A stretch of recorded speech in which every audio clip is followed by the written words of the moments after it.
Olá pessoal, tudo bem? Nós estamos então lendo o Ciência do Bom Viver e a meditação de hoje é o resumo do capítulo 41, que o título é Em Contato com os Outros.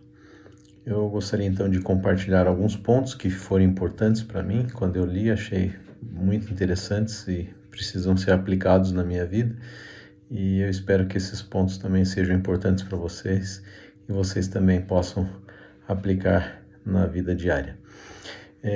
O capítulo começa nos alertando de que nós não sabemos os limites da influência que nós temos sobre as pessoas. Por isso, todo cuidado é pouco quando nós nos relacionamos com as pessoas, porque nós podemos exercer tanto influências positivas quanto influências negativas. E ele nos lembra que nós não sabemos o que vai no íntimo das pessoas.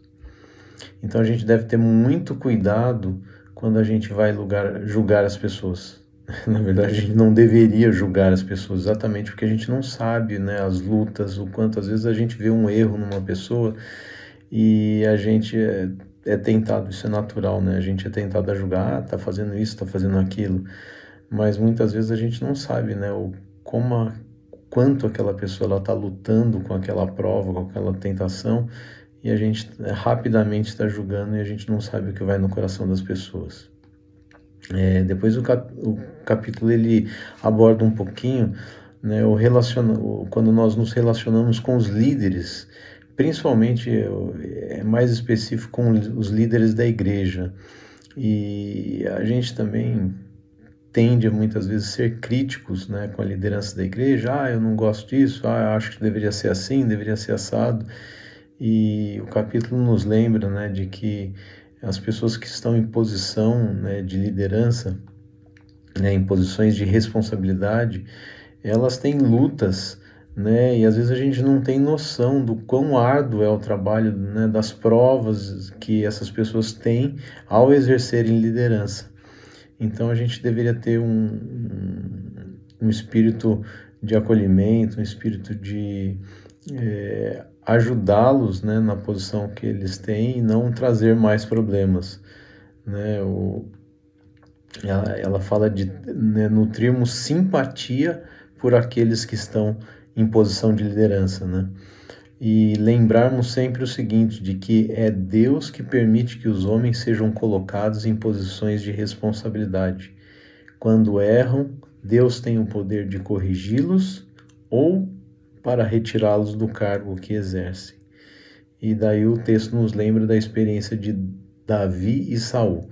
Né? Davi teve a oportunidade de tirar a vida de Saul, mas ele disse, né, como eu poderia estender a mão contra o ungido do Senhor.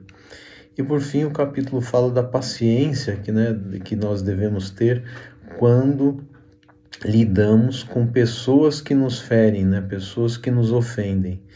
E o texto diz uma frase interessante, que ele diz assim: devemos viver não preocupados com a nossa sensibilidade ou reputação, mas para salvar almas. Quando estivermos interessados na salvação de pessoas, deixaremos de pensar nas diferenças que possam levantar-se entre uns e outros na associação mútua.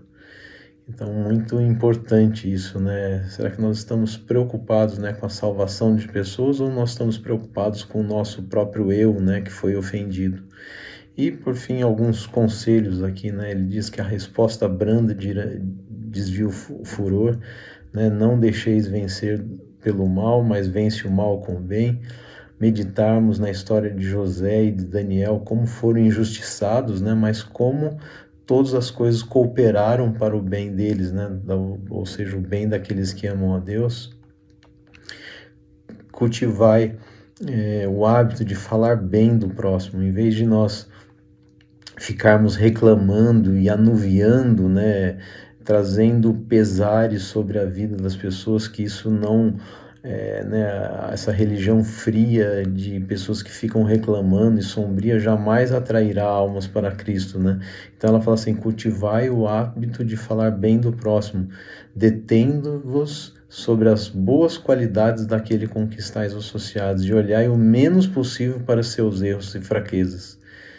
Quando sois tentados a queixar-vos do que alguém disse ou fez, louvai alguma coisa na vida ou caráter dessa pessoa, cultivando a gratidão. Louvai a Deus pelo seu admirável amor em dar a Cristo para morrer por nós. Nada lucramos em pensar em nossas mágoas. Deus convida-nos a meditar na sua misericórdia e no seu amor incomparável, a fim de que sejamos inspirados com louvor. Falar dos erros, espalhar a discórdia, traz maldição sobre nós. O próprio ato de olhar para o mal nos outros desenvolve o mal em quem olha. Quando nos detemos sobre as faltas do próximo, somos transformados na sua imagem. Olha que pesado, né?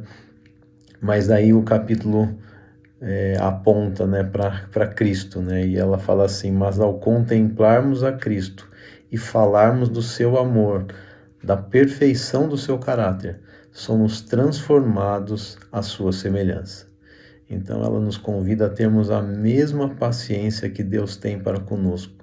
Nós muitas vezes nos esquecemos, né, nos nossos erros, quão falhos nós somos, quanto nós erramos e como Deus tem sido paciente e misericordioso conosco.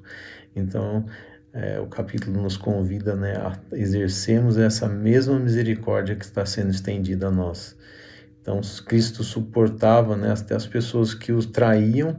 Então, com que paciência não deveríamos nós suportar os que estão em falta conosco? E o capítulo termina, então, nos lembrando novamente que lembrai-vos que não podeis ler os corações. Não sabeis os motivos que determinaram as ações que desaprovais. Há muitos que não receberam uma educação correta. Seu caráter está deformado, duro e nodoso, e parece torto em todos os sentidos. Mas a graça de Cristo pode transformá-lo. Nunca os ponhais de lado, nunca lhes tireis a coragem ou a esperança. Que Deus possa, então, me transformar, que Deus possa transformar a cada um que está estudando também esse livro, né, a sermos mais compassivos, a sermos mais pacientes, mais tolerantes e pensarmos, né, que Deus tem sido bom e paciente e tolerante conosco. E que nós podemos, à medida que o amor de Cristo nos transformar, também estendermos esse mesmo sentimento em relação às pessoas que nos cercam e muitas vezes nos ofendem. Deus abençoe a todos. Um abraço.